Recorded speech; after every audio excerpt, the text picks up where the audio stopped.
To Bad Blood on Saturday, October the 5th in Atlanta continued on Monday night on WWE Raw with a jam-packed card featuring Red Hot Rivalry, a championship clash, and the latest development in the Judgment Day Terror Twins saga. What went down, how did each segment go, and what rating are we going to give it? Find out on this week's episode of Raw out of 10. And Raw kicked off with CM Punk. A gravely voiced Punk kicked off Raw and addressed the fans and his opponent at Bad Blood, Drew McIntyre. Punk said despite his family's best efforts, he's going to war with his sworn enemy because his devil told him to. He admitted that he really couldn't afford a Hell in a Cell match at this point in his career, but this match means more than the end of his career, so be it. He ended the intense promo by promising to obliterate the Scottish Warrior at the PLE. This was a strong promo from Punk that was totally different than what we've gotten out of him since his return. He's not happy to be back or simply happy to be there. Punk was angry, seething, and going to take out McIntyre as he should be. Promos like this are why Punk is such a good promo on the mic. Few can make people care like he can, and as shown here. The first match of the night was Sheamus and Pete Dunne. They wrote their latest chapter in their increasingly intensifying rivalry with the Bruiserweight getting the best of the Celtic Warrior. In the closing moments of the grueling battle between the former friends, Dunne introduced the Shillelagh to the mix, providing a distraction. After resisting the urge to utilise the weapon, and while the ref was distracted, Sheamus turned directly a cricket bat to face that and allowed the Brit to score the tainted pinfall win. It felt too soon for this feud to be over. So an upcoming extends it was due. This is exactly what we got, and it worked with fans who claimed Butch as the antagonist earlier, booing him and his chicanery at the end. Obviously going to lead to more matches, and yeah, like I say, that makes sense in the overall context of the story. So yeah, definitely in favour of that. 7 out of 10. Next up, Natalya out-wrestled Zoe Stark Monday night, catching up with a schoolboy roll-up to secure a win and stick it to the Pure Fusion Collective.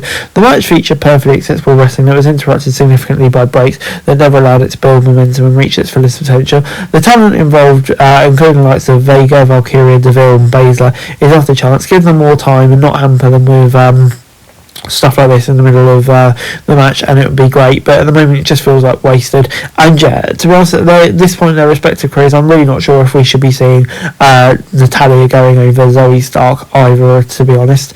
Before Jey Uso made his way to the ring to a huge ovation and wasted little time focusing his attention on the IC Championship that was losing since he arrived on the red brand, current champ Bron Breakker interrupted and told Uso that he never needed his dad nor his name to achieve the success that he has in the first 6 months on the main roster career.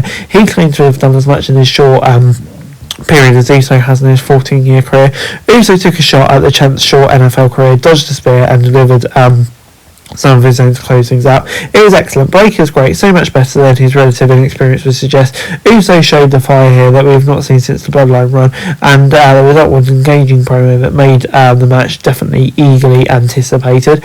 Before we next got the World Tag Team Championship match, New Day against the Judgment Day. The Judgment Day narrowly retained the world title here. The challengers were close to knocking them off and winning the gold, but a brawl between Dominic Mysterio, Carlito and the LWO provided a distraction that diverted the rest attention away from Woods, who delivered a top rope elbow that should have scored and Kingston the titles. Moments later, Balor recovered and hit a coup de grace for the victory. The frustration was on display for Woods with a great month of carrying cross manipulation, hints of Odyssey Jones joining the group, and loss of the causing to lash out. This continued backstage after the match, culminating with him yelling at Kingston and storming off, hints at the impending demise of the New Day. If it leads to a sustained single special Woods as even as a heel, it may prove worthwhile. I'm still not totally sold on it, but I'm going to give it time to really let them work out, so I'll give it 6 out of 10. Before Braun Strowman and Big Bronson Reed continue to unleash heel Monday night, waging war with each other in a chaotic brawl that saw rope breaks, fans thrown, barriers torn down, and tables and walls broken backstage. This was no official match, nor did they have to be. This was a wild brawl between two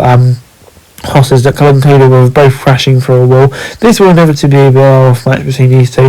What that is and where it takes place remains for certain. It's going to be absolute chaos, as has been proven here. This is another great match between these two. So much fun, and yeah, just love seeing these big meaty men battle. World Heavyweight Champ Gunther continues to deny Sami Zayn's challenge for a title shot, working with Ludwig Kaiser to sucker him into a beatdown at their hand. As the ring handrail exited squared circle, Zayn countered an attack by Kaiser, left him lying, following a Hoover kick, and stood tall to close out the segment. We're clearly not getting Zayn v Gunther, though maybe not at Bad Blood. Instead, it would be surprising if the babyface gets an nod in time for November's Survivor Series in Vancouver. Regardless of what happens, a WrestleMania rematch will be an instant classic, another opportunity to establish their in-ring chemistry and deliver an absolute banger that will likely motivate the champion and challenger, and of course ultimately steal the show. The next match we got was Bianca Belair versus Kairi Sane, which was originally slated for Monday's show before Io Sky approached the ESC backstage. The match between them was made. One She was probably the best match of the night to this point. A back and forth battle that saw Sky answer Belair's power and raw offices and one of her elusiveness and speed. Late in the match, Belair hosted she's gone onto her shoulder for the KD, but the former women's champion comes in a small package for the victory. More of this, please. The chemistry between these two was great. This is a fantastic match that gave Sky much needed momentum as Damage Control looks to be an inevitable world title match against Belair and Cargill. So yeah, this match was great. Probably gets a 7 out of 10 for me, but at the same time I'm probably going to bring the grade down to 6 out of 10 just because I feel like these women have the potential to be doing so much more rather than languishing in the women's tag divisions.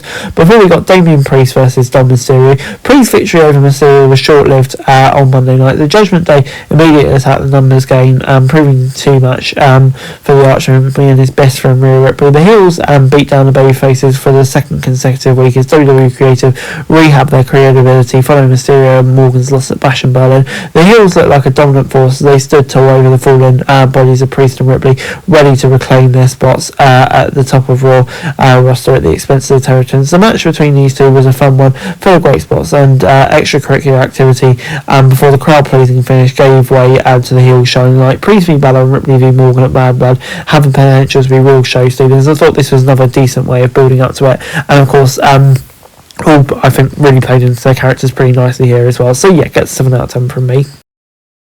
Overall, Raw gets a 7 from me. I thought it was a really strong episode of Raw this week, I have to say.